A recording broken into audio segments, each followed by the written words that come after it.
విధంగా బంగ్లాదేశ్ లో మన హిందువుల మీద దాడులు ఏ విధంగా జరుగుతున్నాయో మనకు టీవీలలో మాధ్యమాలలో సెల్లలో వస్తున్నాయి.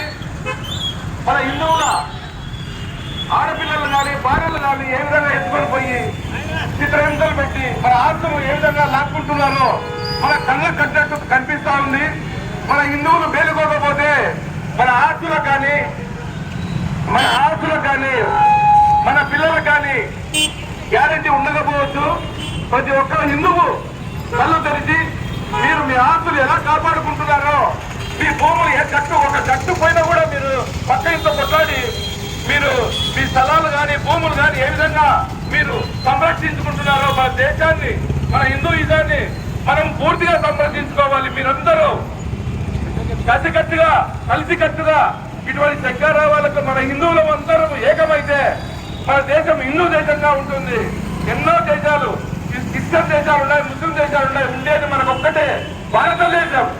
భారతదేశానికి మన ఒక్కరే హిందువులు ఉండేది. ఇక్కడ మన హిందూ దేశాన్ని కూడా ఆక్రమించుకునే దానికి ముచ్చర్లు ముందుకొచ్చి మరి చాలా ఇబ్బందులు జరుగుతున్నాయి. ప్రతి ఒక్కరూ హిందువులుగా ఉండి మనం ఏం చేస్తున్నామని కాదు, హిందువు ప్రతి ఒక్కరూ తల్లిదండ్రులు వాళ్ళ కుమారులను వాళ్ళ పిల్లలను ముందుకొచ్చి ఇటువంటి శంకరావం మీటింగ్స్ కానీ ఇటువంటి ర్యాలీస్ కానీ మీరు ముందుంచి మీ పిల్లలను ముందుకు పెట్టేసి ఈ శంకరావం హిందుత్వాన్ని ముందుకు పెంపొందిస్తే కానీ మన మనుగడ హిందూ జాతికి మనుగడ ఉండదు.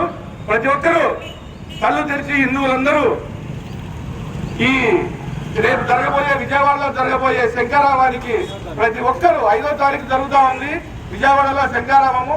అది ఎందుకంటే మన దేశం, మన ఆంధ్రాలో కానీ దేవాలయాలు మన గవర్నమెంట్ చట్టాల కింద చాలా నలిగిపోతున్నాయి. ఈ దేవాలయాలకు వచ్చే ఆదాయాలు కూడా ఇతర మతస్థులకు ఖర్చు పెడుతున్నారు.